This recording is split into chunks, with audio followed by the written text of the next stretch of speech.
Look at Ron DeSantis doing what he's supposed to do, govern his people. He's taking care of them, looking out for them, protecting them. I've said on numerous occasions we should be going after the money that leaves this country. Other governors should take note and follow Florida's example. Taxing this money would pay for the wall and improve the infrastructure of this nation. Now is the time. This is Darkstar 44.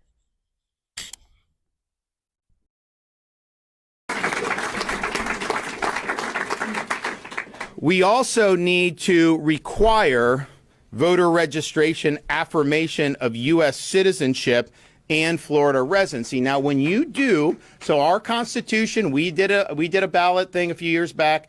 You have to be a U.S. citizen to vote in Florida. So if you vote, you're not a citizen. We now have an election crimes unit in state government that goes after, and we've prosecuted people, and you should be prosecuted. Problem is, it shouldn't even come to that, right? So but when you sign up, you don't necessarily have to say when you check that box that you're a U.S. citizen. So if we change that, then anyone that checks it, if it turns out they're illegal, it doesn't even matter if they vote at that point. They have committed the offense. That is going to have a huge deterrent impact. You know, you go down to some of these areas. Like I remember one of the first people that was prosecuted who was illegal and voted. He admitted it. And he said, you know, in Broward County, they told me I could vote, that it didn't matter. No, it matters. And so changing this will further discourage anybody who's not a Florida resident and U.S. citizen for voting. We also want to increase penalties for illegal aliens that commit voter fraud or provide false voter registration information when trying to vote. Again, if people know they're going to be held accountable, they're going to be much less likely to do it. Another way to reduce incentives. So what happens is people will come illegally because they can work more menial tasks but make a lot more money in the U.S. than they can in like a third world country. So they'll come, make money, and then they send money back in remittances to the host, to their family, friends, wherever, to the home country.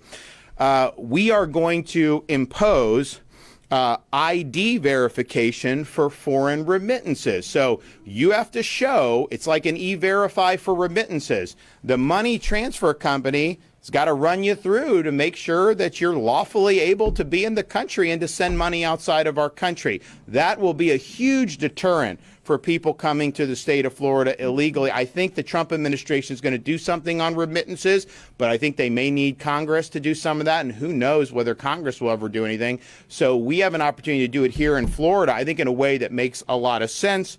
And then finally, bail and flight risk presumptions. We want a rebuttable presumption that illegal aliens are in fact flight risks and to deny them bail when they are brought up on charges.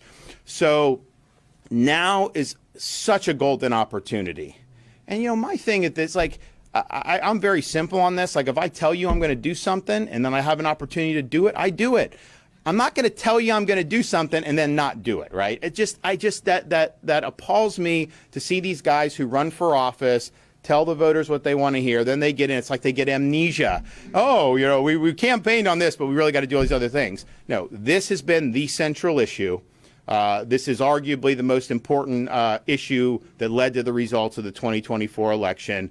The failures of the Biden administration have done huge damage to the country. It's done huge damage to even our state, although we've worked hard to mitigate it. Now we have a new sheriff coming in town nationally. We have an opportunity to work at the state and local government really on day one. I mean, the inauguration is January 20th. The legislature comes in the next week. Obviously, we'll be able to process all this and be in good shape going in. And then it's off to the races. And we'll lead on this. And what will happen is, as Florida leads, working with the feds, other states will follow suit. And we'll create a healthy competition to be able to get these things done. So I'm excited about the opportunity. We don't have time to waste.